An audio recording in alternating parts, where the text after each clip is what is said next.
ప్రకాష్ గారు మనతో పాటు ఉన్నారు. అయితే బీఆర్ఎస్ అంటే ప్రాణం ఇస్తుంది. అయితే ఇక్కడ ఏంటంటే బీఆర్ఎస్ పార్టీ స్థాపించి 25 సంవత్సరాలు ముగించుకొని 26 సంవత్సరాలకు అడుగుపెడుతున్న సందర్భంగా అయితే కాంగ్రెస్ పార్టీ వాళ్ళు ఏమని చెప్తున్నారంటే 25 సంవత్సరాలు ఎక్కడైంది, 23 సంవత్సరాలకే టీఆర్ఎస్ పార్టీ ముగించుకొని బీఆర్ఎస్ పార్టీ 3 సంవత్సరాలు స్టార్ట్ చేసి 25 సంవత్సరాలు ఏ ముఖం పెట్టుకొని స్టార్ట్ చేస్తున్నారని చెప్పడం చెప్తుంది. దానికి మీరు ఏం చెప్పదలుచుకున్నారు? ముందుగా రాష్ట్ర ప్రజలందరికీ కూడా మా బీఆర్ఎస్ పార్టీ మరి ఆవిర్భవించి 25 సంవత్సరాలు పూర్తి చేసుకున్నందుకు శుభాకాంక్షలు.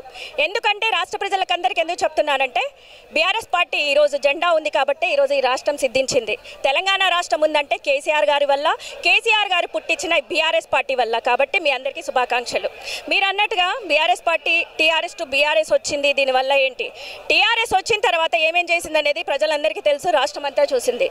అంతకుముందుకు టీఆర్ఎస్ అంటే జెండా అంటే కూడా ఏం జెండా ఇది అని నవ్విన రోజుల నుండి ఈరోజు రాష్ట్రం సిద్ధించే జెండా ఇది అని అందరూ గర్వంగా పట్టుకొని తిరిగే రోజు ఈరోజు కేసీఆర్ గారు తీసుకొచ్చారు. సో రాష్ట్రాన్ని, తెలంగాణ రాష్ట్రాన్ని సాధించి మరి రాష్ట్రాన్ని అభివృద్ధి పదంలో తీసుకువెళ్ళి దేశంలో నెంబర్ 1 స్థానంలో నిలిపిన ఈ రాష్ట్రాన్ని తిరిగి దేశంలో కూడా ఇంకా ముందుకు ప్రగతి పథంలో తీసుకెళ్ళాలి అన్న ఆలోచనతో బీఆర్ఎస్గా పార్టీని మరి తిరిగి పునర్నిర్మించాల్సి వచ్చింది. సో బీఆర్ఎస్గా మారినంత మాత్రాన పీఆర్ఎస్ అనేది టీఆర్ఎస్ నుంచి బీఆర్ఎస్ అని ఎదిగిందే కానీ ఎక్కడా తరగలేదు. సో ఆ విధంగా చూసినా కూడా మన రాష్ట్ర ప్రగతి కానీ అభివృద్ధి కానీ ఈ పరంగా ఎదుగుద్దే కానీ బీఆర్ఎస్ వచ్చిన తర్వాత ఏమీ తరగదు. ఓకే ఇంకోటి ఏంటంటే ఇప్పుడు బీఆర్ఎస్ పార్టీ స్థాపించిన తర్వాత కేసీఆర్ గారు ఫామ్ హౌస్కే పరిమితమయ్యారు. మరి ఇకనైనా బయటకు వస్తారా, లేకపోతే ఇప్పుడు కూడా మళ్ళీ మీటింగ్ అయిపోయిన తర్వాత ఫామ్ హౌస్కే పరిమితం అవుతారు అనేది తెలుస్తుంది. మరి దాని గురించి మీరు ఏం చెప్పదలుచుకున్నారు?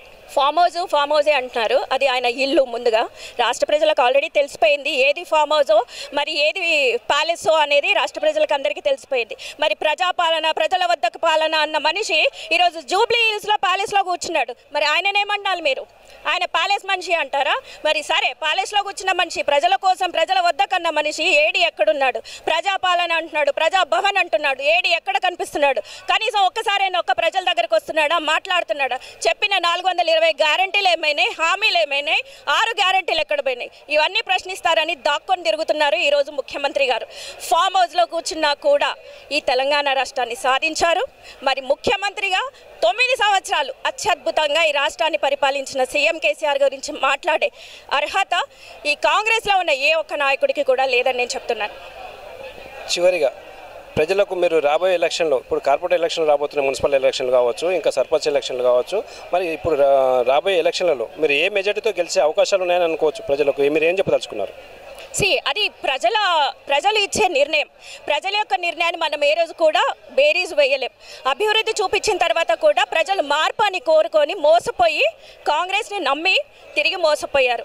ఈరోజు ప్రజలు రియలైజ్ అయ్యారు కాబట్టి తిరిగి బీఆర్ఎస్ పార్టీని, తిరిగి కేసీఆర్ గారిని కోరుకుంటే అందులో 100% ఇచ్చినా కూడా మనం ఆశ్చర్యపోనక్కర్లేదు. సో ఇది అల్టిమేట్లీ ప్రజల నిర్ణయం కాబట్టి భారీ మెజారిటీతోనే తిరిగి బీఆర్ఎస్ మరి మీరు అన్నట్టుగా ఎలక్షన్లో గెలుస్తుందని నేను చెప్పబోతున్నాను.